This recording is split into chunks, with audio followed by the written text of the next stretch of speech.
Matapos ang ilang buwang pagluluksa ay nabuo rin ang pasya ni Celeste na buhayin sa pagkatao niya si Celine, ang kakambal niyang namatay. Celeste, are you sure about ruining Evan Monticelio's engagement party tonight? Tanong ni Taliana, ang kaibigan niyang Italian na kausap niya sa cellphone. Lulan siya ng taxi patungo sa hotel sa Makati kung saan ang venue ng engagement. I'm sure, Talia. I need justice for my sister. Mariing tugon niya. But be careful. The Monticelli family has a strong influence in politics and the business world worldwide. They can buy the law. I don't care. Pagdating sa hotel ay kaagad niyang hinanap ang ballroom hall. Palapit na siya sa pasilidad nang may lalaking matangkad, nakasuit ang sumagi sa kanyang balikat. Napahinto siya nang hawakan siya nito sa kanyang braso. Celine? Manghang sambit ng lalaki. Hinarap niya ito, ngunit natigilan siya nang matitigan ang pamilyar nitong muka. May hawag ito kay Evan, ngunit mas gwapo. Sorry, nagmamadali ako. Ani't iniwasan ng lalaki. Tumuloy na siya sa ballroom. Kaagad siyang napansin ng parents ni Evan, ang asawa ng kanyang kapatid na ikakasal. Celine, is that you? Dinig niyang bulalas ni Lorena, ina ni Evan na businesswoman. Nilingon naman siya ni Evan, nakasuot ito ng gray tuxedo, katabi ang fiancé nito na siya ring mistress nito. May ebidensya siyang hawak na kabit nito ang babae. Akala ko ba nasa tradisyon at batas ng Monticelli family na hindi pwedeng ikasal ang miyembro unless namatay ang asawa nito? Bakit magpapakasal si Evan na buhay pa ako? Anya na kumuha sa atensyon ng lahat. Maging si Evan ay namutla at gilalas na napatitig sa kanya. Tuluyan siyang lumapit sa mga ito. Bigla siyang niyakap ni Evan, na kunwaring umiiyak. I thought you were dead, honey. We found your lifeless body in your broken car. I was terrified and hopeless at the time. Anito, naramdam niyang peke. He's right, Celine. We buried your body. The DNA test confirmed it was you. Sabad naman ni Lorena. Marahan niyang itinulak sa dibdib si Evan at hinarap ang ina nito. The body you buried wasn't me. Nabanggit ko noon kay Evan na meron akong identical twin pero nasa Italy siya. Sinundo ko noon sa Clark Airport ng kapatid ko kasi magbabakasyon siya rito. At habang nasa biyahe kami, nagkaproblema sa kotse ko. Nabunggo kami sa poste ng kuryente. Ang kapatid ko ang nag-drive ng kotse. May lalaking tumulong sa amin pero dahil nagbabadyan sa sabog ang makina ng kotse, ako lang ang nailabas ng lalaki. My sister's body was stuck inside the car. At siya ang nakuha niyo. I was in a coma in the hospital. And when I woke up, I don't remember anything. I had temporary amnesia kaya hindi rin alam ng tumulong sa akin kung sino ang kaanak ko. Wala rin daw naghanap sa akin kahit dumulog siya sa mga pulis. I told him to stop finding my relatives. Kwento niya na manipulado. Hindi ka namin hinanap kasi nakuha namin ng bangkay. Ani Evan. Niyakap na siya ni Lorena. Pasimple niyang sinipat si Evan na hinarap ang kabit nito at kinausap. Nagalit ang babae at nag-walk out. Since Celine is still alive, this engagement has been cancelled. Anunsyo naman ni Lucio, ang ama ni Evan na senador. Inalam niya lahat ng detalye sa pamilya ni Evan, pero ang ibang kapatid nito ay walang public profile picture. Pagkatapos ng naudlot na engagement party, ay umuwi si Celeste sa Monticello Manor kung saan nakatira si Evan. Pagdating sa pasilyo ng second floor ay napahinto siya nang masalubong ang lalaking nabunggo niya sa hotel. So it's true. You're alive, Celine. Seryosong tanong ng lalaki. Diretso ang titig sa kanyang mga mata. Matapang ang aura nito, mas matured kumpara kay Evan. Ginupo siya ng kaba nang maisip na isa ang lalaking ito sa kapatid ni Evan na walang public profile picture. Yes, I'm still alive. Kasual niyang turan. Umiwas ng tingin sa lalaki. Do you have amnesia? Nagatungan ang kanyang kaba dahil sa tanong nito. Oo. Nagkaroon ako ng temporary amnesia kaya medyo slow ang isip ko sa pag-alala ng mga taong hindi sobrang close sa akin. Palusot niya. But at least, you know who I am. I know you. You're Evan's brother. Hula niya. What about my name? Napalunok siya ng laway at tinitigan sa mga mata ang lalaki. Maging ang boses nito at pagsasalita ay maotoridad. You're Edmund? Hula na naman niya. May 5 lalaking kapatid pa kasi si Evan at 2 roon ang walang profile picture sa files na hawak niya. You're wrong. I'm Ezra, the eldest son of Monticello. Anito, nagpakilala na.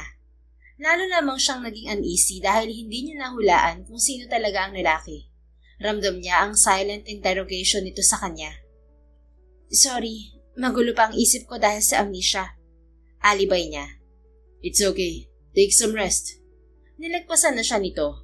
Bumuntong hininga siya. Ang problema niya ngayon ay kung saang kwarto siya papasok. Mabuti na lang sinundan siya ni Evan at iginiya siya papasok ng kwarto. Bakit ang tagal mong hindi nagpakita sa amin, Celine? We already accepted your dead. Ani Evan na hindi mapakali sa kanyang harapan. Nakaupo siya sa gilid ng kama. May 6 na buwan pa lang ang nakalipas, Evan. Bago mo ako usigin kung bakit ang tagal kong hindi nagpakita, sagutin mo muna ang tanong ko kung bakit bigla magpapakasal ka na kaagad. Ano pa bang hihintayin ko? I need to move on. Nakilala ko si Valerie. And she's good to me. Naisip ko na kailangan ko nang tanggapin na wala ka na. Kaya nagpa siya akong pakasalan siya. Mariing naikuyom ni Celeste ang kanyang kanang palad. Malinaw sa picture na pinadala sa kanya ni Celine na nag-cheat si Evan at matagal na nitong karelasyon si Valerie. Sabi mo hinamit mo si Valerie nung wala na ako. Pero bakit pamilyar siya sa akin? I'm sure nakita ko na siya sa office mo. Anya, hinuhuli ang lalaki.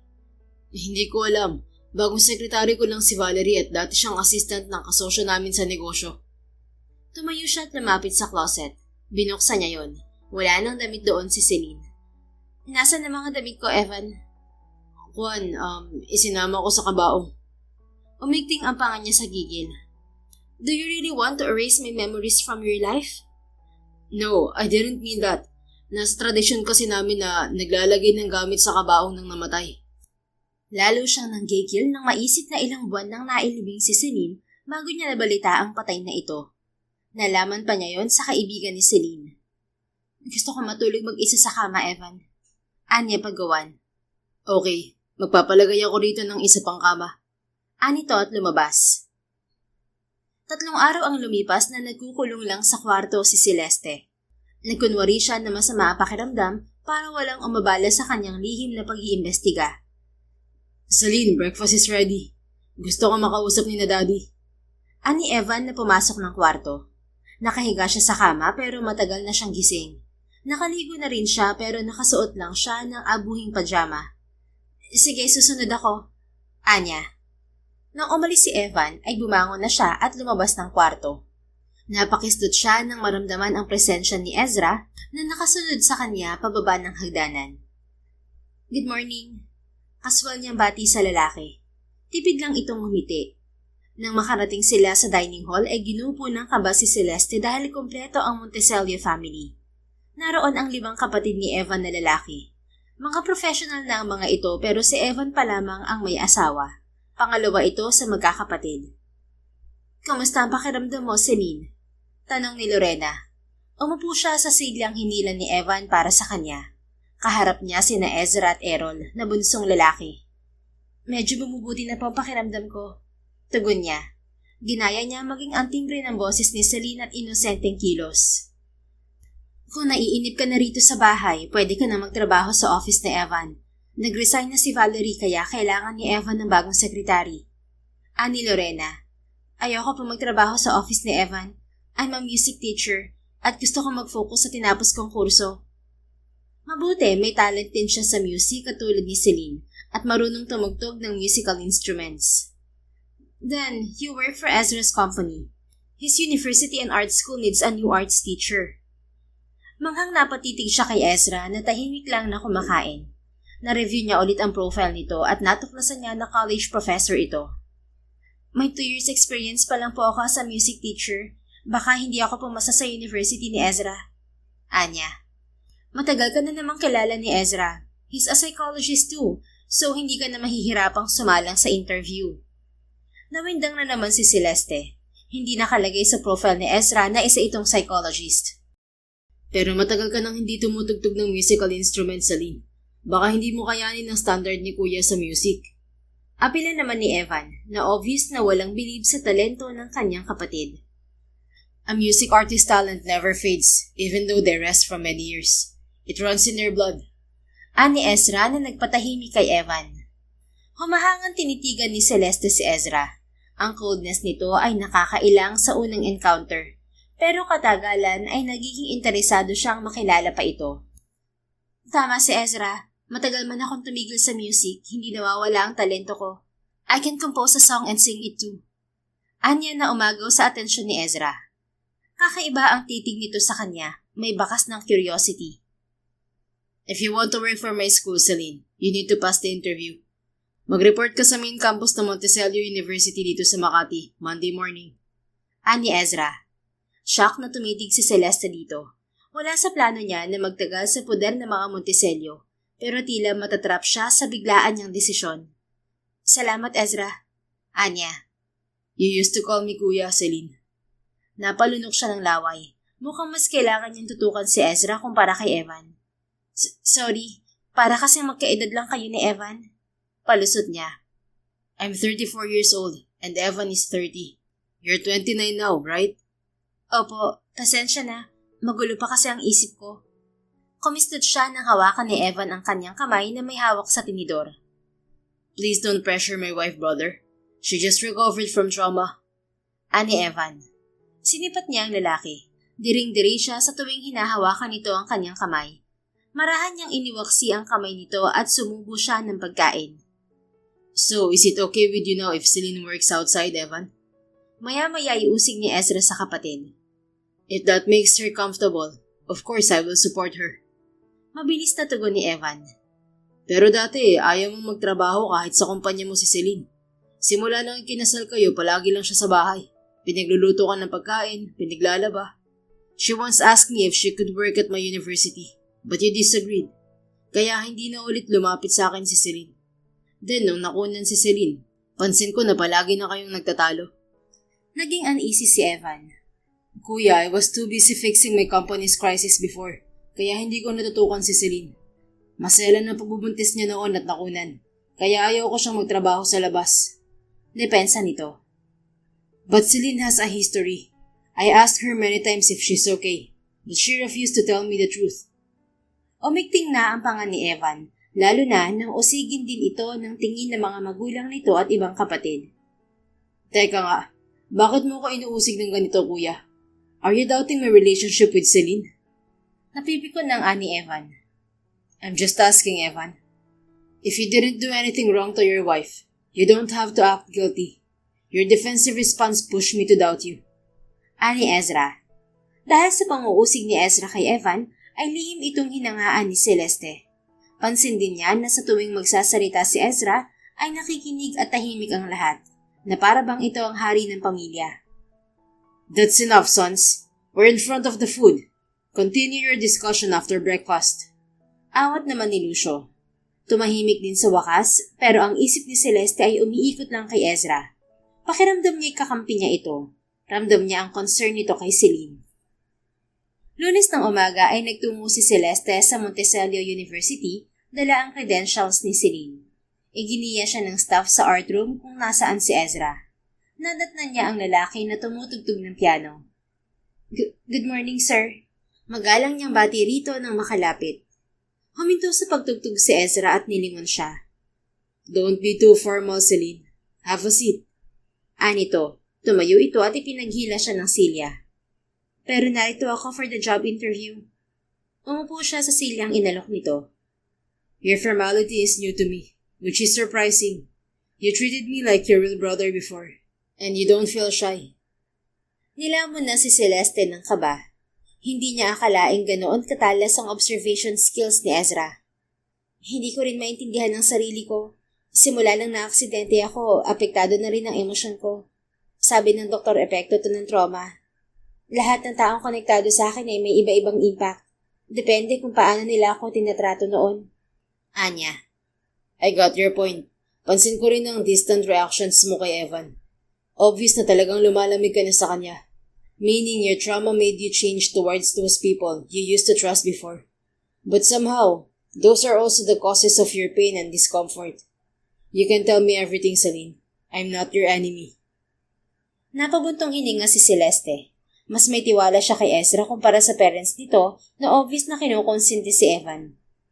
Ang totoo, matagal na ako nagdududa kay Evan. Alam ko na hindi lang bagong babae sa buhay niya si Valerie. I have evidence of his cheating. Anya sa lalaki. Then why did you return here? Usig nito, tinitigan siya sa mga mata. Dahil gusto kong patunayan na totoo ang nasa picture na pinadala sa akin ng anonymous sender. Uso na kasi ngayon ng AI-generated photo at video. At kakoy baka may taong galit lang kay Evan at gustong sirain ang buhay niya. Pero ang totoo ay sinadya niyang unti-untiin ang pagbagsak ni Evan at gagamitin niya ang pamilya nito para magtagumpay. You're too soft, Celine. But I can feel the burning fire in your eyes. The fire of rage and vengeance. Muling tumugtog ng piano si Ezra at ang tinutugtog nito ay musika na kadalasang ginagamit sa paranormal film. Familiar ka ba sa tinutugtog ko, Celine? Maya-maya ay tanong nito. Oo, yan ang afterlife melody. Turan niya. You're right. This music suits you. I want you to play this music for me as part of your job interview. Nawindang siya pero hindi nakatanggi nang tumayo si Ezra. Siya ang pumalit sa pwesto nito. May piyesa naman siyang susundan kaya napawi ang kanyang kaba. Hindi ka nagpa-play ng piano sa bahay kahit madalas kang tumatambay sa music room ko, Celine. Kaya medyo nag-aalangan ako ngayon kung kaya ba ng confidence mo tumugtog sa harap ng maraming tao. Ani Ezra na muling umupo sa bench kaharap ng piano sa tabi ni Celeste. Napakistot siya dahil sa distraction. Ramdam niya ang init ng braso ni Ezra na sumagi sa kanyang braso. Nakasuot lang kasi ito ng itim na t-shirt na hapit. Nawala ang confidence ko noon sa tagal na hindi ako tumutugtog ng musical instruments. Turan niya. But now, your fingers tap the piano keys professionally. And you played the song perfectly. Slower, but make the music darker and more soulful. And to keep yourself from stopping, focus on the lyrics and put your soul into it. Anito, tinuruan pa siya kung paano kumalma. Natitense na kasi si Celeste dahil sa presensya nito. At lalo siyang na-distract nang hawakan ni Ezra ang kanyang kanang kamay at itinama ang kanyang posisyon. Your hand is trembling. What makes you feel nervous, Celine? Pabulong nitong tanong na lalong nagpataranta sa kanya. I just knew the slower version of the song and it felt heavy on my fingers. Alibay niya. Or maybe my presence is distracting you. Napabuntong hininga siya. Pakiramdam niya sinasadya ni Ezra na madistract siya. Mas okay siguro kung unahin na lang natin ang interview. Kailangan ko munang mag-warm up para makatugtog ng maayos. Anya, napatayo na. Okay, take your time. Ibigay mo na lang sa akin ang resume mo. O obserbahan din kita during your actual music trials. Tumayo na rin ito. Ibinigay niya rito ang kanyang resume at sumama sa babaeng staff. Tahimik namang binabasa ni Ezra ang resume ni Celine at lalo siyang nagduda rito nang mapansin kung paano ito makitungo sa ibang tao. She's not Celine. Confident niyang usal at hindi na inalisan ng tingin ang babae na kausap ang school admin. Noong una ay kinonsidera niya ang pagbabago ni Celine at ang hindi nito pag-recognize sa kanya dahil sa amnesia. Pero ngayon, ramdam niya ang mali. Celine never feels tense in front of me. But this one, she's obviously distracted by my presence. Anya. Maya-maya ay nabaling ang kanyang atensyon kay Edmond na palapit sa kanya. Inutusan kasi niya ito na mag-imbestiga tungkol kay Celine. May-ari ng intelligence agency si Edmond at isang abogado. Do you have an update, Ed? Tanong niya sa kapatid. I forgot the files but I memorized the details. Anong nalaman mo? Naka-private ang current record ng kapatid ni Celine at hirap ang agent kong pasukin ng files kung saan siya nagtatrabaho. Pero may nakuha akong detalye tungkol sa previous life status niya. Ang pangalan niya ay Celeste Conde, single at isang forensic scientist. Gilala siyang napatitig kay Edmond. Hindi niya maintindihan kung bakit bigla siyang nasabik. Interesting. Tanging komento niya at muling sinipat si Celine na tumutugtog ng violin habang nakatayo at nakaharap sa kanila. What bothers you, brother? Bakit bigla mong pinaiimbestigahan si Celine? Maya-maya'y usig ni Edmond. Can't you feel something off about Celine, Edmond? She's different. I rarely talk to Celine privately, so I don't really know her personality. Never na ilang sa akin si Celine, at never din ako nakadama ng interes sa kanya. But this suspicious woman made me feel awkward every time I look into her eyes. What? Are you saying the Celine we have now isn't actually her? Nanlaki ang mga mata ni Edmond. Yes. I see Celine as a little sister who is always asking for my advice. Mahiyain si Celine. Malumanay magsalita. At itong isa, mataas ang confidence. Nahahalata akong alertness niya at magaling siyang magtago ng feelings. She's smarter than Celine, and the oddest part is my feelings towards her. What exactly do you feel for her then? I haven't heard you confessing about a woman, brother. Amused na saad ni Edmond. Hinarap niya ang kapatid.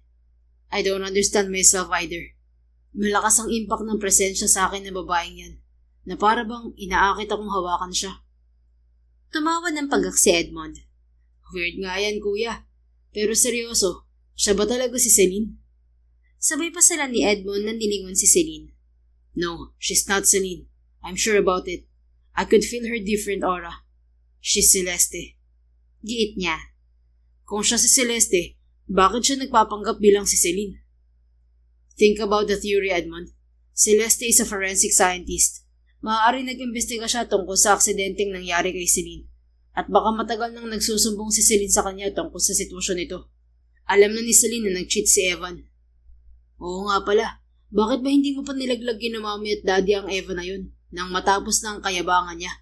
Matagal mo na palang alam na may kabit ang gagong yun. You know our parents love Evan so much, Edmond. Isa pa, mentally unstable si Evan. Once nilaglag natin siya, pag-iinitan din niya tayo. Alam mo namang marumi maglaro ang lalaking yun. Kaya niya pinakasalan si Celine dahil nabuntis. At ayaw ng pamilya natin ng bastardo. Inamin din ni Evan na hindi talaga niya minahal si Celine. At si Valerie ay matagal na niyang karelasyon. Kaya ako tinutulungan si Celine dahil naaawa ako sa kanya. Do you mean naniniwala ka na hindi basta aksidente ang nangyari kay Celine noon? Yan ang dapat nating trabahuhin, Edmond. Ituloy mo ang investigasyon sa aksidente. Posibleng may alam din si Evan. Pero syempre, hindi niya ilalaglag ang sarili niya. Impit na nagmura si Edmond. Bakit kasi hindi na lang natin ibunyag ang sikreto ni Evan? I hate that man. He acts superior. Porke siya ang may hawak ng malaking stock ng Monticello Estate. Napapasunod niya lahat maliban sa ating dalawa. We can't drag the Monticello Estate here. For now, I'll deal with Celeste first. I'll make sure she doesn't take our entire family down. She's dangerous. You're right. Nakakatakot kalaban ng taong kayang manipulahin ng ebidensya sa malinis na paraan. I'll catch you up later, brother. Ani Edmond at lumisan. Pagkatapos subukan ni Celeste lahat ng musical instrument, ay binalikan niya si Ezra na nakaupo sa bench. Malalaman ko na ba ngayon kung pasado na ako, kuya? Nakangiting tanong niya sa lalaki. Nag-angat ito ng muka at pinukol siya ng mariing titig. Napalis bigla ang kanyang ngiti dahil nagsungit na naman ang professor. Pwede bang wag mo na akong tawagin kuya, Celine? Anito. Pero dati naman kita tinatawag na kuya at ikaw pa nga ang nag-demand earlier. Tumayo ito at lumapit pa sa kanya. Bigla naghuramentado ang kanyang puso kaya napaatras siya. Ngunit natapilok ang kanyang kanang paa.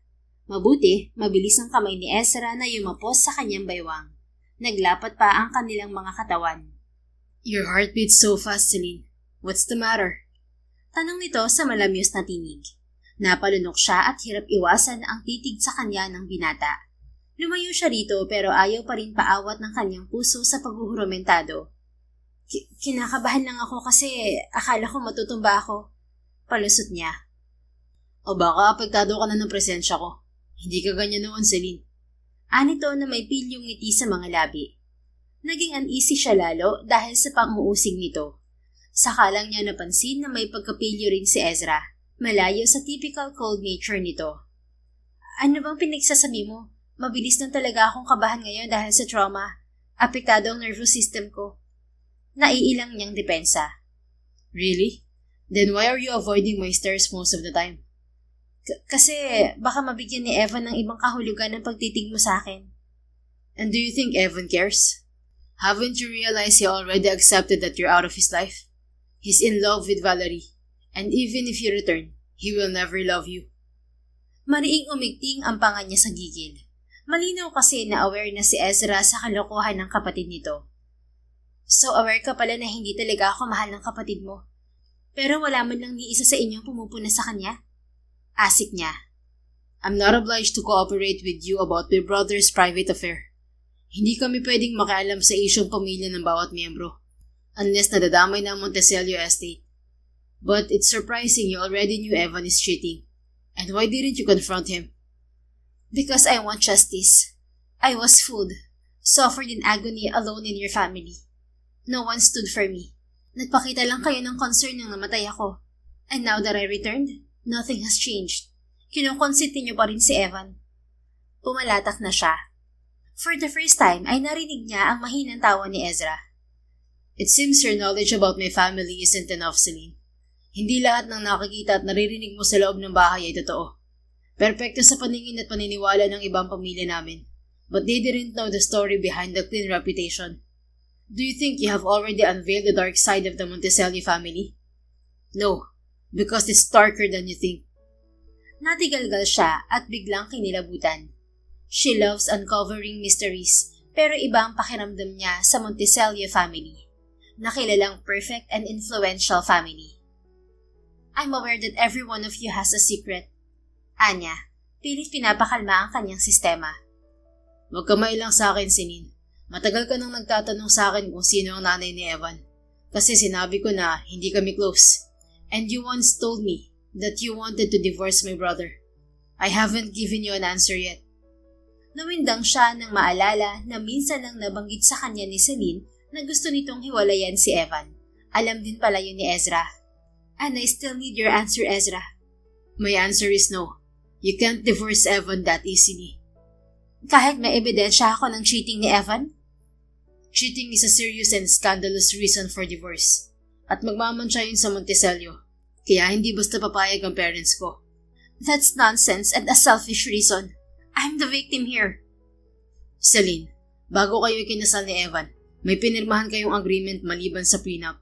Malinaw na nakalagay sa agreement na cheating alone is not enough to divorce your partner. May stages yun. Ma-honor lamang ang divorce if the cheating isn't fixed o hindi nagbago ang isa at inulit ang cheating ng 3 beses. It's about saving the marriage and giving each other a second chance. Kadikit yun ng batas namin na we can't get married to another partner unless the lawfully wedded wife or husband is confirmed dead. Meaning, ang isang beses na paghuli mo kay Evan na nag-cheat ay hindi pa sapat para hiwalayan mo siya. Lalo na ngayong wala nang sign na patuloy siyang nagtataksil. Lalo lamang siyang nanggigil. Your family's the worst, Ezra. I regret marrying into your stupid family. I will find more evidence of Evan's cheating. Lalo siyang nainis nang masilayan ang pilyong ngiti ni Ezra. Do you hate my family that much, Celine? Yes, at naniniwala ako na hindi basta aksidente ang nangyari sa akin.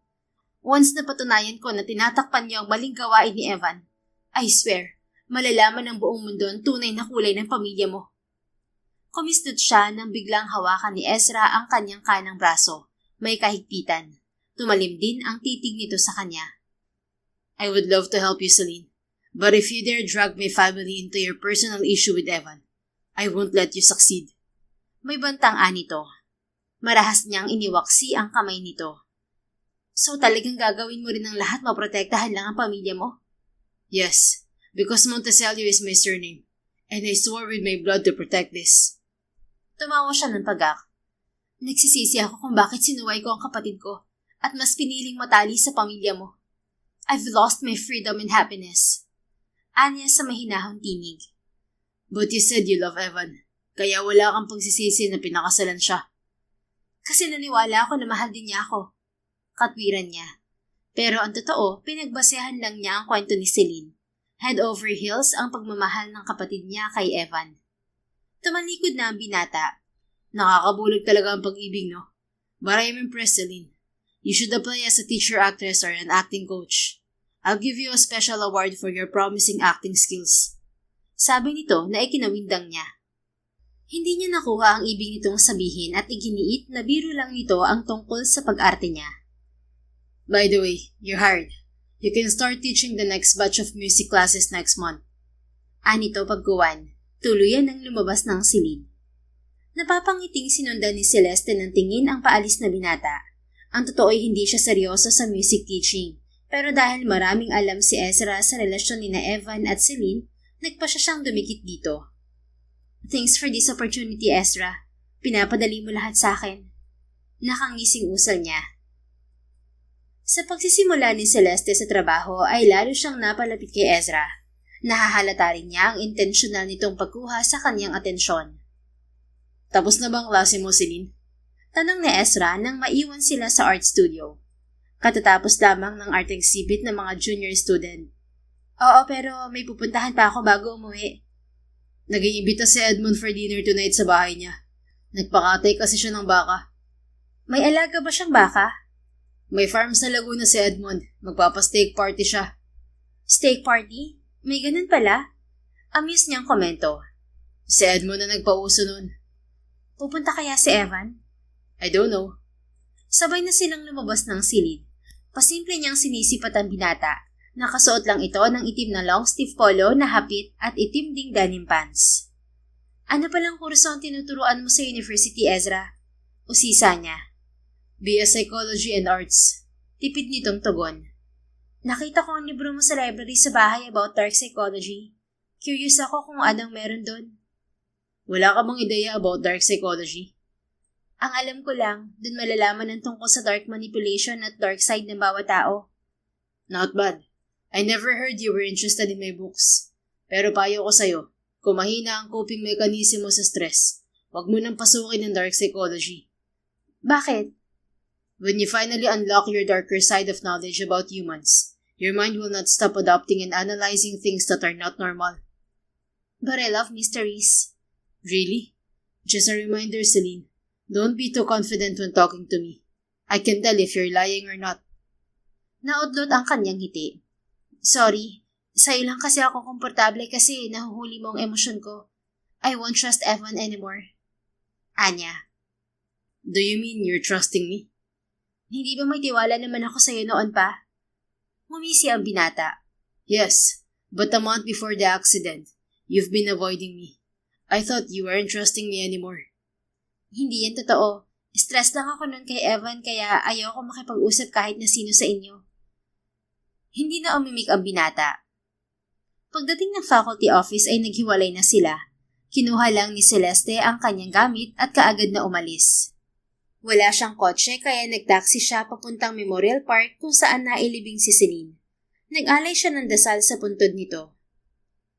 Once na napatunayan ko na may kinalaman si Evan sa pagkamatay mo, pananagutin ko siya.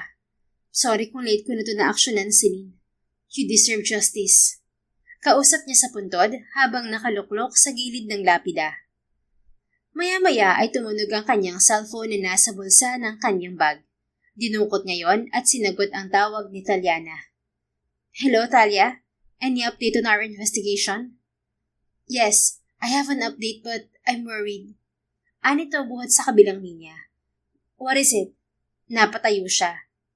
Someone from the Monticello family is digging into some details about you. Be careful. Maybe they're suspecting you. Sinalakay na siya ng kaba. Who's that someone? Edmond Monticello, the lawyer and owner of an intelligence agency. He sent an agent to Italy to trace your record. Good thing you blocked all access to your profiles, and we hid your employment records since your sister died. Don't go too far, Celeste. The Monticello are predators in disguise. I understand. Don't worry, I won't stay here any longer. Just keep my identity private, Talia. Okay, take care. Kaagad niyang pinutol ang tawag ni Taliana nang makaramdam siya ng pamilyar na presensya sa kanyang likuran. Pumihit siya patalikod. Ezra? Ginalas niyang sambit nang makita si Ezra na nakatayo at may hawak na pumpon ng puting rosas. Do I look like a ghost to scare you like that, Celine? May sarkasmong tanong nito. Hindi naman, nagulat lang ako. Anya kahit may umahong kaba sa kanyang puso. Tuluyang lumapit sa puntod si Ezra at inilapag sa gilid ng lapida ang bulaklak. Hindi pa pala napapalitan ni Evan tong lapida. Your name is still engraved here. Anito. Busy pa raw si Evan kaya hindi niya maharap asikasuhin ng puntod. Okay lang naman kung nariyan pa rin ang pangalan ko. Gusto mo bang ako magpalit? Ano ba ang pangalan ng kakambal mo? Nagtagis ang kanyang bagang at hindi gusto ang sinabi ng binata. Hindi na kailangan. Huwag na nating abalahin ang libingan ng kapatid ko. Mariing tigil niya. Hinarap siya nito. Paano kung may relatives or friends ng kapatid mo mula Italy na gustong bisitahin ang puntod niya? Hindi rin magandang tingnan na buhay ka pa pero meron ka ng lapida. Wala naman kaming relatives na bibisita rito. Bakit? Nasaan ba ang parents niyo? Matagal nang patay ang nanay namin. Iniwan na kami ng Italian naming tatay noong 5 years old pa lang kami ng kapatid ko. Ang nagpalaki sa amin ay ang nanay ng tatay namin na Italian. Pero nung namatay siya, tumira kami rito sa Pilipinas. Kaso yung pinsan ni mama na tinirahan namin ay inabuso kami at inalila. Nakipagsapalaran kami ulit sa Italy at nagtrabaho habang nag-aaral. Nung nakapagtapos ako ng college, ako lang ang bumalik dito at ang kapatid ko ay nanatili sa Italy. Kwento niya. So, single pa ang kapatid mo? Oo, never siyang nakipagrelasyon kasi mas mahal niya ang trabaho niya. Ano bang trabaho ng kapatid mo? Forensic scientist siya. Biglang tumahimik si Ezra. Humarap ulit ito sa puntod. Sumakay ka na sa kotse ko, Celine. Maya-mayayaan ito nang humarap sa kanya. Okay lang ba? Baka pagdudahan tayo ni Evan. Ngumisi ito. I told you, he doesn't care. At bakit ka ba nag-aalala sa mararamdaman ni Evan? Sira na naman ang tiwala mo sa kanya. Ayoko lang na may masilip siyang dahilan para idiin ako sa cheating issue. I got your point. But Evan knew you were close to me. Sige, sasabay na ako sa'yo. Anya, pumayag din. Pagkuwan ay sabay na silang nagtungo sa parking area kung saan nakaparada ang kotse ni Ezra. Nauna na siyang lumulan nang mabuksan nito ang kotse. Didiretso na ba tayo sa bahay ni Edmond, Celine? Nasa loob lang naman yun ng Monticello compound. Ani Ezra nang makaupo na ito sa harap ng manibela. Sa tabi naman siya nito pumwesto. Gusto ko sana munang magbihis kaso baka traffic na at mali tayo. Okay naman ang suot mo. Hindi na kailangan magpalit. Tipid siyang ngumiti nang maalala na may period siya. May dala naman siyang extra napkin at panty. Sige, diretso na tayo sa bahay ni Edmond. Nagmaniobra na ng sasakyan ang binata. Pagdating nila sa highway ay buhol-buhol na ang traffic. Ginupo na ng antok si Celeste at pumikit. Nakakatulog na siya nang maramdaman niya ang pagsalo ng balikan ni Ezra sa nahimlay niyang ulo. Sorry. Bulalas niya at takmang lalayo rito, ngunit pinigil siya nito sa balikat. It's okay. You can lean your head on my shoulder to make you nap comfortably. Salamat pero mahihirapan ka sa pagdadrive. Pipigilan ko na lang ang antok ko. Tipid na ngumiti ang binata. You're cute while acting shyly, Celine. Pero mas gusto ko ang brave side mo. Yung nakikipagtaasan ka ng boses sa akin. You never did that to me before. Nababalisang iniwasan niya ito ng tingin. Na-trigger na kasi ang emotion ko dahil kay Evan. Kahit nitong bumalik na ako, ramdam ko na wala na talaga siyang pakialam sa akin. Malakas ang kutob ko na patuloy siya nakikipagkita kay Valerie at kunwari lang na nag-resign ng babae para maputol ang issue. Ibig mo bang sabihin ay bumalik ka lang para idiin si Evan sa cheating issue niya at makipaghiwalay? Oo, pero gusto ko pa rin maimbestigahan ng nangyaring aksidente. You can do whatever you want. Pero tiyakin mo na hindi madadamay ang reputasyon ng pamilya. Mariin niyang tinitigan na binata. Kung sakaling mapatunayang may kinalaman si Evan sa aksidente ni Celine, siguradong makikialam si Ezra para protektahan ang pamilya nito. Kilala in public si Evan dahil sa business influence at political partnership. Kaya kung sakaling masangkot siya sa iskandalo, mahahatak ang Monticello Estate, Ezra.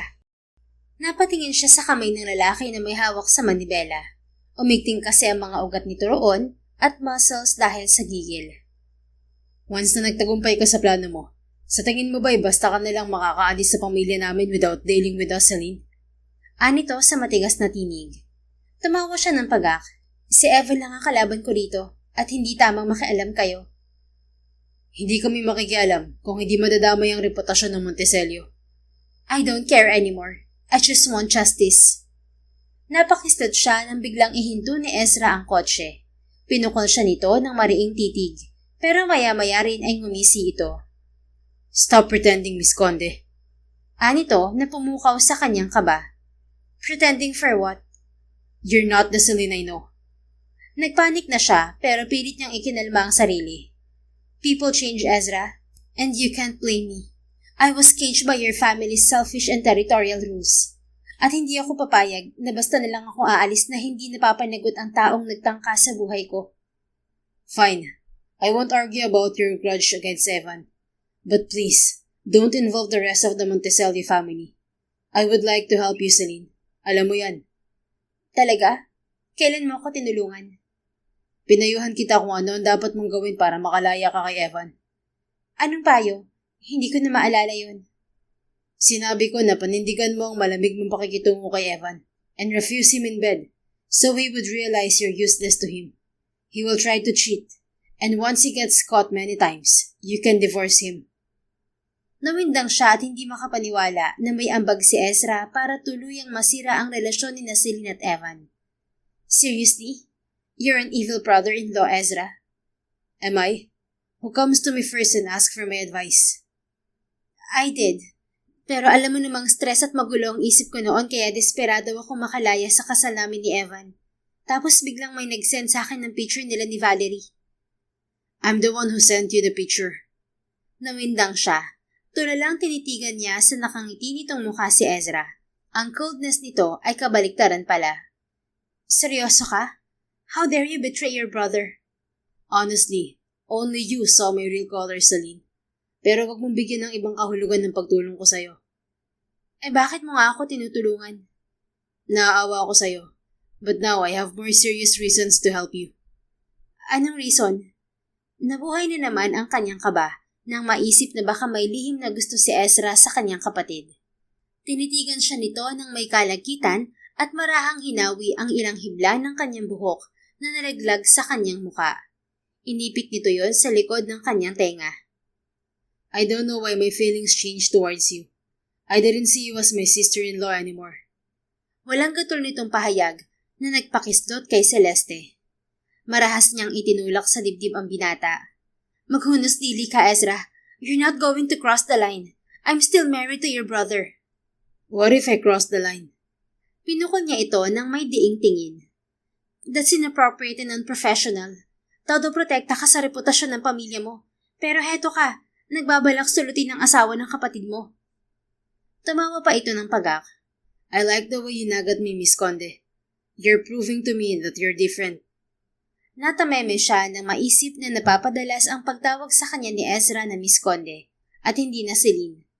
Baka malate na tayo sa steak party ni Edmond. Anya, matigil lamang ang lumilihis nilang usapan. Tahimik namang nagmaneho ang binata. Pagdating sa Monticello compound, ay dumiretso sila sa bahay ni Edmond. Naroon na lahat ng miyembro ng pamilya maliban kay Evan. Naiilang na pumasok si Celeste, pero bigla siyang hinawakan ni Ezra sa kanang braso. Feel at home, Miss Conde. You're part of the family, and you're also welcome anywhere in our estate. Anito. Sumabay siya rito sa paglalakad, pero dumistansya siya. Iginiya siya nito palapit sa kaparehabang lamesa na maraming nakalatag na pagkain. Halos beefsteak lahat. Iba-iba lang ang style ng pagluto.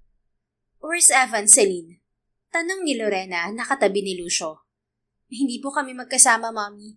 Nanggaling ako sa university at nakisabay kay Ezra pa uwi. Turan niya. Lumuklok siya sa silyang hinila ng kawaksi para sa kanya. Baka naman pauwi na rin si Evan. May board meeting kasi siya kanina. Anang ginang. Hindi na nila hinintay si Evan at nagsimula ng kumain. Iba-iba ang paksa ng mag-anak, pero lahat ay related sa business at politika. Nag-focus lang sa pagsubo ng pagkain si Celeste. Maya-maya ay kumisdot siya nang may sumagi sa kanyang hita. Napalingon siya kay Ezra na nakaupo sa gawing kaliwa niya. May problema ba? Tanong nito sa kanya. Alam niyang sinadya nitong sagiin ang kanyang hita. Hindi kasi ito nakikisali sa usapan ng pamilya. Ang hita mo nananakop ng pwesto. Pabulong niyang turan. Sorry, nangangalay na kasi ang binti ko. Hindi siya umimik nang maramdaman niya ang pagbulwak ng kanyang period. Nakalimutan pa naman niya magpalit ng pads. Excuse me, magbabanyo lang ako. Paalam niya sa mga kasama at tumayo. Nagulat siya nang sundan siya ni Ezra at biglang isinuot sa kanya ang hinubad nitong coat na hanggang hita niya ang laylayan. Ezra, anong ginagawa mo? Natitigilang tanong niya sa lalaki. Hinarap niya ito. May dugo sa likuran ng skirt mo. Bulong nito. Nataranta na siya. Light brown pa naman ang kanyang skirt kaya kitang-kita ang tumagos na dugo. Salamat sa coat. Magpapalit lang ako sa banyo. Anya at tuluyang iniwan ang binata. Pagpasok ng CR ay saka lamang dinamdam ni Celeste ang hiya. Kainis, si Ezra pa talaga nakapansin ng tagos ko. Maktol niya habang naglilinis ng skirt. Pero maya-maya ay napangiti siya nang biglang sumikdo ang kanyang puso. Naamaze siya sa pagiging gentleman ni Ezra. Pagbalik niya sa dining hall ay naroon na si Evan, nakaupo sa silyang katabi ng sa kanya pero hindi na siya umupong muli.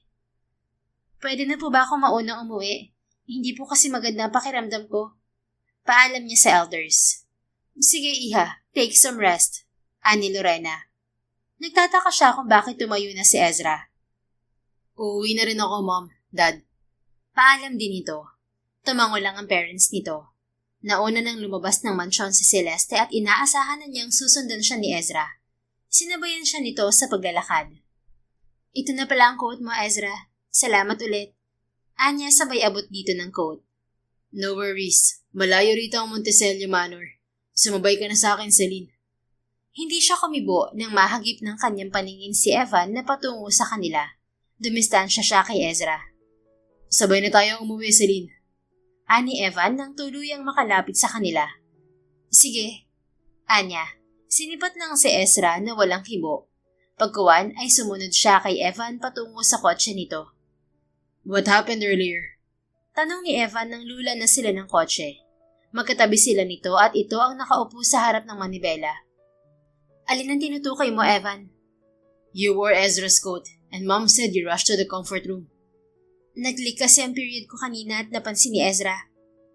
Matagal ko nang pansin ang closeness mo kay Ezra, but I felt something different now, especially how my brother treats you.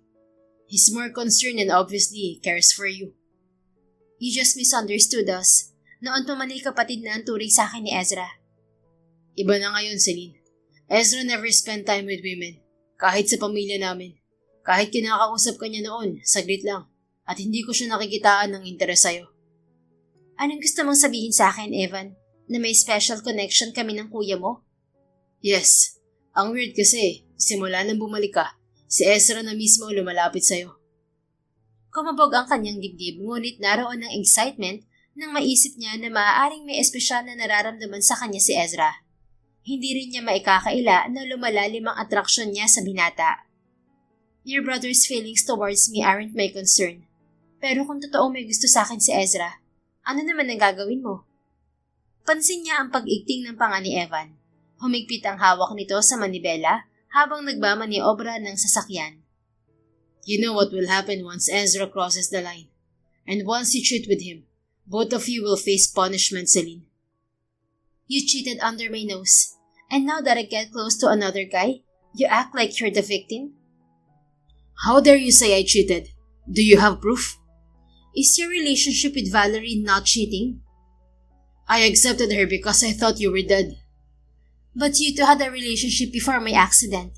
Stop denying, Evan. What the heck? Ganyan ba kalala ang epekto ng disgrasya sa utak mo at naging paranoid ka na? Sinipat niya ito. I want a divorce. Anya sa matigas na tinig. Divorce? Do you think you can do that without convincing reason, Celine? You signed the marriage agreement and accepted our family rules regarding marriage. Nabaling na ba sa ibang lalaking obsession mo sa akin kaya nasasabi mo yan, ha? Natauhan na ako, Evan. I know you never loved me, and you're just using me to cover up all your mistakes and protect your reputation. Alam mo, hindi madali ang divorce sa pamilya namin, Celine. And I won't let you just walk out of this marriage. Ngayon pa ba na lalong tumibay ang kasal natin since you returned? Valerie was gone for good. At hindi ko na siya hinahabol. Pero hindi na ako komportable sa pamilya mo, Evan. Or maybe I was right. You're in love with someone else. Bahagyang lumamig ang timbre ng boses nito. Hindi niya ito tinugon at tumingin siya sa labas buhat sa salaming bintana. At sa mga sandaling yon ay sinakop ni Ezra ang kanyang isip. Isang linggo pa ang lumipas. Nakafocus na si Celeste sa pagtuturo sa art students. At dahil palagi siyang nasa school, mas madalas din silang magkasama ni Ezra. Celine, stay here until tonight. Ani Ezra nang lapitan siya nito. Nasa music room siya at tumutugtog ng piano. Na-distract na siya kaya itinigil niya ang pagtugtog. Bakit? Anong meron? My admin staff will hold a party for the university's founding anniversary.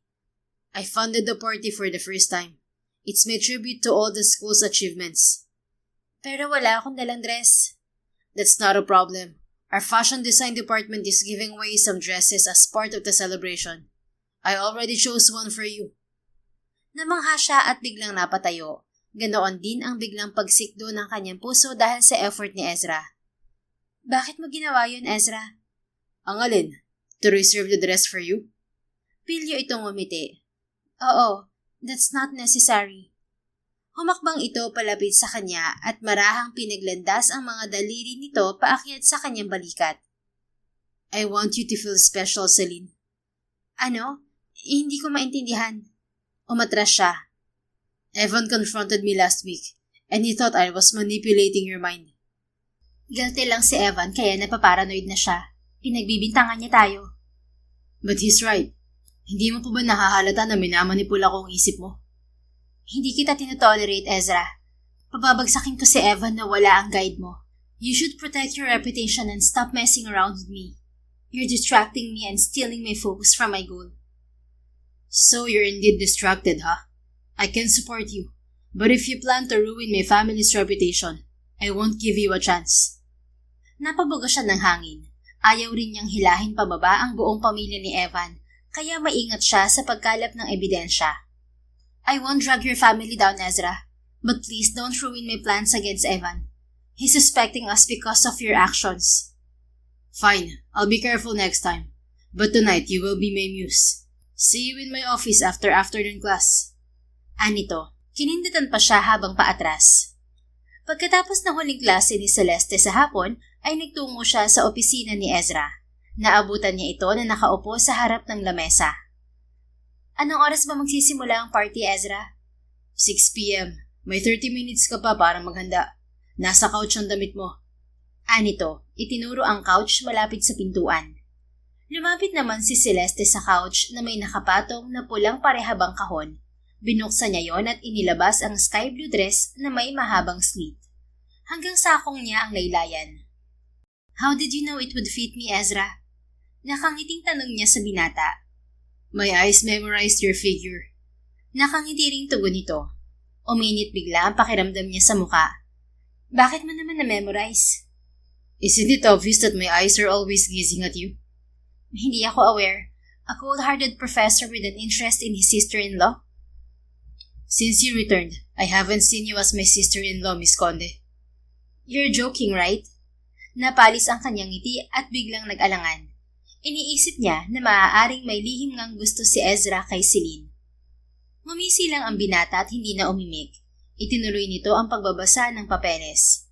Magbibihis lang ako. May banyo ba dito, Ezra? There. Itinuro nito ang pinto sa gawing kaliwa. Thanks.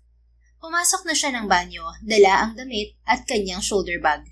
Nang maisuot niya ang damit ay sakto lang, pero medyo matigas ang zipper sa likod kaya na-stuck sa gitna. Lumabas na siya at sana'y maghahanap ng babaeng tutulong, pero hinarang siya ni Ezra. What's wrong? Tanong nito nang mapansin tinatakpan niya ng hinubad niyang coat ang kanyang likod. Kwan, ang zipper ng dress kasi, mahirap iangat. Let me see. Bago siya makahindi, ay naalis na nito ang kanyang coat at pumwesto ito sa kanyang likuran. Natigilan siya nang hawakan siya nito sa kanang balikat at maingat nitong inangat ang zipper ng kanyang damit. Kaya pala isinama sa giveaway ang damit na to, kasi may problema sa zipper. Amis nitong usal at biglang tumigil ang kamay nito sa bandang itaas ng kanyang likod. Napaigtad siya nang ipaglandas nito ang daliri nito sa kanal ng kanyang likod. Ezra, anong ginagawa mo, ha? Kabadong tanong niya, ngunit ayaw ng paawat ng kanyang puso sa paghuhuramentado. I'm helping you. Tugon nito sa malamis na tinig. You're seducing me. Did I? Have you felt it, Miss Conde? Hindi ko alam na may pagkapilyo ka rin pala. But this is my true nature. I just hid behind the cold, aloof personality to easily gain people's respect and made them scared of my aura. Nawindang siya. Tamang ang impresyon niya na nagtatago lang sa maskara si Ezra. You said you would not cross the line. But I did cross it. I can't help getting closer to you, Miss Conde. Nang maitaas nito ng tuluyan ang zipper ng kanyang damit, ay lumayo na siya rito. Mauuna na ako sa party, Ezra. Okay, see you later. Anito, nakangiti. Nagmamadaling lumabas si Celeste ng silid, pero habang naglalakad sa pasilyo ay lalo naghuramentado ang kanyang puso. Pasado 6:00 ng gabi nagsimula ang party na ginanap sa covered court ng university. Napilit ng mga kasama niya si Celeste na tumugtog ng piano at kumanta. Your voice is different from the first time I heard you sing in the Monticello Manor, Miss Conde. Ani Ezra na unang lumapit kay Celeste pagkatapos ng kanyang performance. Epekto siguro to ng mas madalas kong pagsasanay. Palusot niya. Ang totoo ay mas malamig ang boses niya kumpara kay Celine. But I like your voice now. Salamat sa compliment, Professor. Tumayo na siya at lumapit sa lamesa ng mga inumin. Sinundan siya ni Ezra at inalok ng cocktail na nasa baso. Try this one. It's one of my favorites. Kinuha niya ang baso at tinikman ang cocktail. Masarap to. Hindi ko masyadong ramdam ang alcohol. Pero wag kang papasobra niyan. Nagtatago sa masarap niyang lasa ang tapang ng alcohol. Mukhang palagi kang umiinom ng cocktail na to ah. I'm not actually a fan of alcohol. Kaya bihira akong uminom ng kahit na anong may halong alcohol. Pero kung gusto kong uminom, nagpapatimpla ako nitong cocktail sa chef natin sa bahay. Marunong din palang magtimpla ng cocktail si Ate Susie. Did you forget? Palagi kang nagpapatimpla sa kanya noon, lalo na kung stressed ka. Natigilan siya. May dahilan na naman si Ezra para lalo siyang pagdudahan. Tumawa siya ng pagak. Sorry, may ilang memories pa kasi ako na hindi ko na masyadong maisip. Alibay niya. That's okay. Aren't you hungry yet? Medyo, pero mas gusto kong pumapak ng meat habang umiinom ng cocktail. Okay, let's go to the buffet table then. Sumama na siya dito sa lamesa ng mga pagkain. Namili siya ng putahe na merong karne at gulay. Hindi na sila lumayo ni Ezra at inuko pa ang lamesang malapit sa buffet. Nakarating na sa parents ko ang inuungot mong divorce kay Evan, Celine. Ani Ezra na pumigil sa pagsubo ni Celeste ng pagkain. Nagsumbong ba si Evan? Siguro, pero mag-ingat ka dahil kayang-kayang baliktarin ni Evan ang akusasyon mo sa kanya. Yun talagang hinihintay ko, ang mag-amok siya sa harap ng parents niyo nang magkaalaman kami. Hawak kong ebidensya ng kataksilan niya at once nakita yun ng parents niyo, papanig sila sa akin. But make sure the issue won't leak outside the family. Iwasan mo makipagtalo kay Evan na may mga katulong sa paligid. So, are you on my side now, Ezra? As I told you, I only support you for Evan. Curious lang ako, bakit pala hindi kayo close ni Evan? Umalon ang dibdib ng binata. Sumimsim ito ng cocktail. Evan is just my half-brother. Iba ang nanay niya, but his mother was close to us. Nagimbal siya. Tama ang hinala niya na maaaring hindi pure siblings sina Evan at Ezra. Ang ibig mo bang sabihin ay nag-cheat ang daddy mo? Kasi nagkaanak sa ibang dad mo na kasal pa sila ng mami mo. My mom was the mistress before, and her younger sister is Evan's mother. Ano? Sandali. Paano naging kabit ng nanay mo? Mas matanda ka kay Evan. Unang pinakasalan ni daddy ang nanay ni Evan, pero inakala nilang may sakit sa matres ang nanay ni Evan. Dad needs an heir to inherit his shares from the Monticello estate. For the shares, pumayag ang nanay ni Evan na maging surrogate si mommy ng anak ni Dad. But during the process, Dad fell for my mom, and she got pregnant not because of surrogacy. Naisilang ako as a bastard, and the result of their betrayal. Nalaman ng mommy ni Evan ang relasyon nila ni Daddy at mommy. Pero sa halip na magalit, nagparaya siya. Buntis na siya noon kay Evan. At noong nanganak siya, nakiusap siya kay mommy na alagaan niya at ituring na tunay na anak si Evan. May cancer na pala siya noon at namatay siya pagkatapos ipanganak si Evan. As mom's redemption, she took care of Evan better than her own son. Pinakasalan din siya ni Daddy, kaya ngayon ay siya ang mas kilalang asawa ni Daddy. Mahabang kwento ni Ezra. Aware ba si Evan na ibang nanay niya? No, hindi yun sinabi ng parents ko kasi ayaw nilang makaapekto yun sa paglaki ni Evan. Naspoil nila ng husto si Evan just to calm their guilt. At ikaw, hindi ka ba nila napabayaan? Mom raised me differently. Since she noticed I could survive without her supervision, She let me grow like a free spirit. Hindi ko naman sila masisi. But I can't deny that I once hated my parents because of unequal treatment. Pero nitong nag-mature na ako, wala na akong pakialam sa atensyon nila. I just followed the path I want. And as the eldest son, I promised them I would stand as the protector of the family. Lalo lamang niyang hinangaan ang binata dahil sa katangian nito. At ang paghangang yon ay may bahid na ng pag-ibig. I admire you for standing on your own feet, Ezra. Gusto ko ang strong personality mo. Katulad ka ng kapatid ko. Your late sister Celeste? Yes. Tugon niya na sandaling natigilan dahil sa takot na magkamali. I wish I will meet her someday. Nang ma-realize na tila nagkamali si Ezra ay tumawa siya. My sister is gone, remember? But I could feel her aura in you. Tinitigan siya nito na may pilyong ngiti sa mga labi. Naging uneasy naman siya at naisang nagok ang laman ng kanyang baso. Nagdagdag pa sila ng cocktail na iba-ibang flavor. Hindi na namalayan ni Celeste ang oras. Nag-e-enjoy na siyang kausap si Ezra pero tinitiyak niya na hindi siya magtatransform bilang si Celeste. I think we should go home, Miss Conde. I feel dizzy. Maya-maya reklamo ni Ezra. Tumayo ito pero nawalan ng balanse kaya tumayo na rin siya. Nahihilo na rin siya pero nakakaya pa niyang balansihin ang sarili. Inalalayan niya ang binata palabas ng covered court. Can you drive, Miss Conde? Tanong ni Ezra sa malumanay na tinig. Oo, nasan ang susi ng kotse mo? Anya nang makarating sila sa tapat ng kotse nito. Nasa bulsa ng pants ko. Kinapa niya ang bulsa ng pants nito pero walang bumubukol. Niloloko mo ata ako eh. Wala namang laman ng bulsa mo. Angal niya. Dukutin mo kasi. Wala nga. Ang laki ng susi ng kotse, dapat makakapako siya. Kapain mo ulit. Kinapa naman niya ulit ang bulsa nito. Pero bigla itong humarap sa kanya at niyakap siya. Iba tuloy ang kanyang nakapa. Bisit ka, Ezra. Asik niya sabay tulak sa binata. Napasandal ito sa gilid ng kotse at humagigig. Anong problema ha? Be honest, nasan ang susi ng kotse mo? Nakapamiwang niyang tanong. Nasa handbag ko, naiwan sa office. Bukas lang ang office. Sabi nito sa wakas. Padabog niyang iniwan si Ezra at nagtungo sa opisina nito. Nang makapasok sa opisina, ay kinuha niya ang itim na handbag na nasa lamesa. Pero hindi siya kaagad nakaalis nang mapansin ang papeles na nakapatong sa lamesa. Kinuha niya ang files at wallet size niyang picture. Teka, ako to as Celeste ah.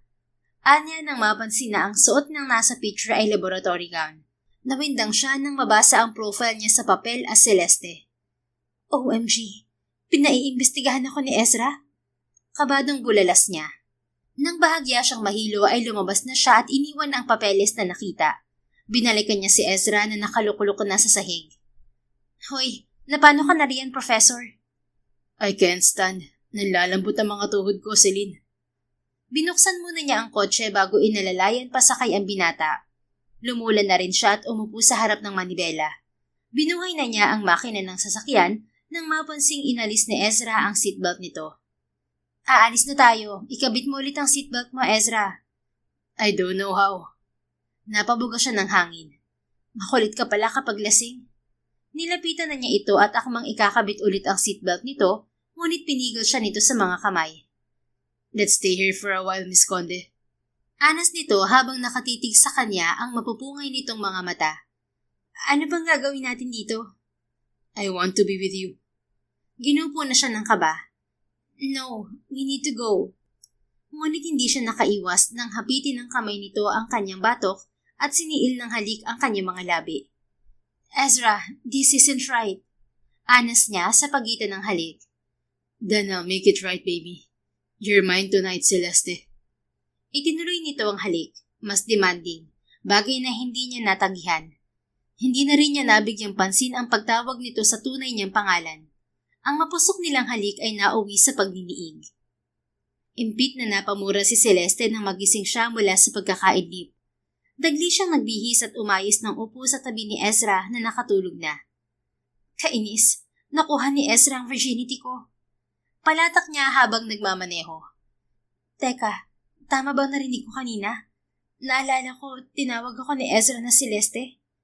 Tanong niya sa hangin ng mahimasmasan. Pagdating sa Monticello Manor, ay inalalayan niya si Ezra papasok sa kwarto nito. Nang maihiga niya ito sa kama, ay kaagad din siyang lumabas. Saktong tumunog ang kanyang cellphone para sa mensahe. So, hindi nga aksidente ang nangyari. Celine had a respiratory arrest caused by a chemical na naamoy niya sa loob ng kotse. Gigil niyang usal nang mabasa ang file sa kanyang cellphone na pinasa ng inutusan niyang Pinoy agent. Pinanood din niya ang video na kasama sa files. May lalaking nagbukas ng kotse ni Celine sa parking lot ng hotel sa Pampanga at may inilagay sa dashboard. Pagpasok niya sa kwarto ni Evan ay nasurpresa siya nang madatnan ang lalaki na nakaupo sa gilid ng kama. Anong ginawa mo sa kwarto ni Ezra, Celine? Usig nito sa matigas na tinig. Hinatid ko lang siya dahil nalasing. Nag-celebrate kasi kami ng founding anniversary ng university. Kasual niyang tugon at tuluyang lumapit sa closet. Liar! Nanggaling ako sa university. Sabi ng staff, maaga kayong umalis ni Ezra. Pero ngayon lang kayo nakauwi. Tumayo na ito. Hindi niya ito pinansin. I'm exhausted. Bukas na tayo mag-usap, Evan. Anya at pumasok ng banyo at dala ang bihisang damit. Kinabukasan ay maagang nagising si Ezra at kaagad nagbabad sa bathtub. Napangiti siya nang maalala ang nangyari sa kanila ni Celeste kagabi. I finally got you, Celeste. You're a virgin. At sapat na yung basihan na hindi ikaw si Celine. I can't wait to have you mine officially. Nakaidlip siya at ginising siya ng ingay mula sa lobby. Napabalikwas siya ng tayo nang marinig ang nakataas na boses ni Evan at Celeste. Mabilisan siyang nagbanlaw at nagsuot ng roba. Lumabas siya ng silid at sumilip sa hagdanan. What happened, Celine? Dinig niyang tanong ni Lorena na nakialam na sa away. Mom, Celine wants a divorce. Sumbong ni Evan. For what reason, Celine? Kastigo ng ginang sa beking Celine. Sorry, tita. I won't pretend anymore. Evan cheated with Valerie. And Valerie is the one who planned my death. I mean, Celine's death. Bunyag ni Celeste. Inamin na ang pagpapanggap. What do you mean by that? Nalilito ng tanong ni Lorena. I'm not Celine. I'm her twin sister. I pretend to be her for justice. At para makumbinsi kayo na matagal nang may relasyon sina Evan at Valerie. Tingnan niyo lahat to. Inilatag ni Celeste ang tambak na papeles at larawan sa mesita.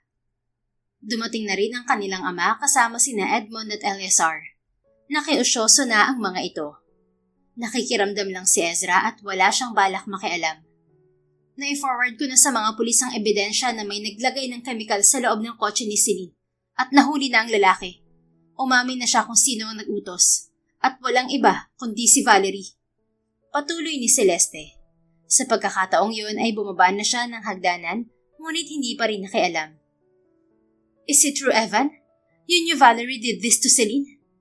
Nawiwindang nakastigo ni Lorena sa anak. Mom, promise, I didn't know it. I thought Valerie just loved and cared for me when Celine died. At hindi ko alam na may gagawin siyang masama. Pero aaminin ko, I cheated. Matagal na ang relasyon namin ni Valerie. I loved her since college, but I can't marry her because of Celine. Pero hindi humantong sa point na gusto ko mamatay si Celine to be free. Hiniwalayan ko noon si Valerie kasi nagduda na si Celine. At siguro nagalit si Valerie. Pero noong naaksidente si Celine, bumalik si Valerie. Itinuloy ko na ang relasyon namin kasi akala ko'y wala na talaga si Celine. Lumuluhang paliwanag ni Evan. But Celine is gone, and I won't let you and Valerie get away with this, Evan. Kung hindi dahil sa'yo, walang magnanasang paslangin ng kapatid ko. Nanggagalaiting singhal ni Celeste. Hindi pa ito nakontento. Sinampal pa ang lalaki. Pinigil na ni Lorena ang dalaga. We're sorry for your loss, Celeste. Wala kaming alam. Mabilis ang pangyayari noon at wala lamang nakitang mali sa autopsy report. Akala namin talaga may problema sa respiratory si Celine. At iniisip namin na baka inatake siya habang nagmamaneho. No, we found chemicals in the car. It can cause respiratory arrest in someone who inhales it. Also, the car's engine has a leak at may tumatagas na gasolina. Nakita sa CCTV footage na pinakialaman din ng lalaking suspect ang makina ng sasakyan ng kapatid ko, maging ang preno. They ensured my sister won't survive. Pinaulit ko ang forensic examination sa nakuha naming ebidensya. At hindi ako aalis sa bansang to hanggat hindi nananagot ang mga suspect. Ani Celeste na nagpataranta sa mag-asawa. Sa halip na makisawsaw sa gulo ay umiwas na si Ezra. Pero bago siya umalis ay nagkatitigan sila ni Celeste. Tanging himagsik ang nababasa niya sa mga mata ng babae. Does it mean she doesn't care about him? Kumalma naman ang galit ni Celeste nang masundan niya ng tingin si Ezra na pamanhik ng hagdanan. Malamang ay alam na nga talaga nito na hindi siya si Celine. We will give you the justice you want, Celeste. But please don't drag our family into this. Evan will cooperate with you. Ani Lucio, nakikiusap na sa kanya. Hindi ko idadamay ang pamilya niyo kung hindi niyo pagtatakpan si Evan. Gusto ko ng sapat na ebidensya na wala siyang ambag sa pagkamatay ni Celine. Hinarap siyang muli ni Evan at lumuhod. I swear, I never wanted to push Celine away. Marami kaming pinagawayan, lalo na nung nakunan siya. She suddenly distances herself from me. And I know she's already giving up. Na-depressed din ako noong nawala ang baby namin. At sa panahong yun ay bumalik sa buhay ko si Valerie. I was tempted to continue our relationship secretly. Pero ngayong nalaman ko na siyang may pakana sa pagkawala ni Celine, tutulong ako para mapanagod siya, Celeste. Tiyakin mo lang na hindi mo po protektahan si Valerie, Evan. I want her to rot in jail. I promise. Na magkasundo ay nag-empake na si Celeste. Nilipat na siya sa nabili niyang bahay sa Alabang. Binili niya yon para kay Celine noon. Aalis ka na ba agad, Celeste? Tanong ni Evan na nakasunod sa kanya palabas ng kwarto. Kailangan dahil gusto kong matiyak na madadakip na si Valerie. Pinakilustan ni Edmond ang tao niya para mahuli si Valerie. Thanks, but I need to go. Nilagpasan niya ang lalaki. Ngunit napahinto siya sa tapat ng kwarto ni Ezra. Biglang bumigat ang pakiramdam niya sa dibdib. Talagang hindi na siya hinarap ng binata. Patunay lamang na may hinampo ito sa kanya. Pakisabi na lang kay Ezra na umalis na ako. And tell him sorry too.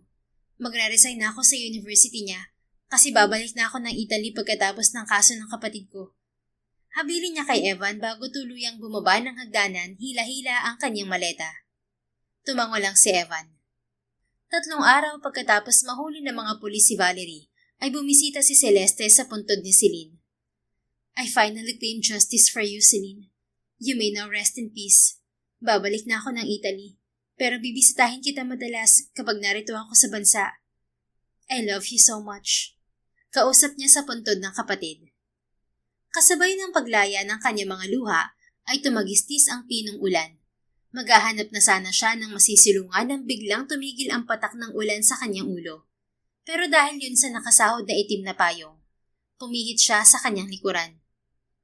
Ezra? Gilalas niyang sambit nang makita si Ezra na siyang may hawak sa payong. Huwag ka magpaulan, baka lagnatin ka. Anito sa malamig na tinig. Nakasuot pa ito ng itim na suit. Salamat. At sorry. Bahagya siyang yumuko. Maya-maya'y hinawakan siya nito sa baba at iniangat ang kanyang muka. Napatitig siya sa mga mata nito. I won't accept your sorry. At hindi ako papayag na basta ka na lang aalis na hindi tayo nag-uusap.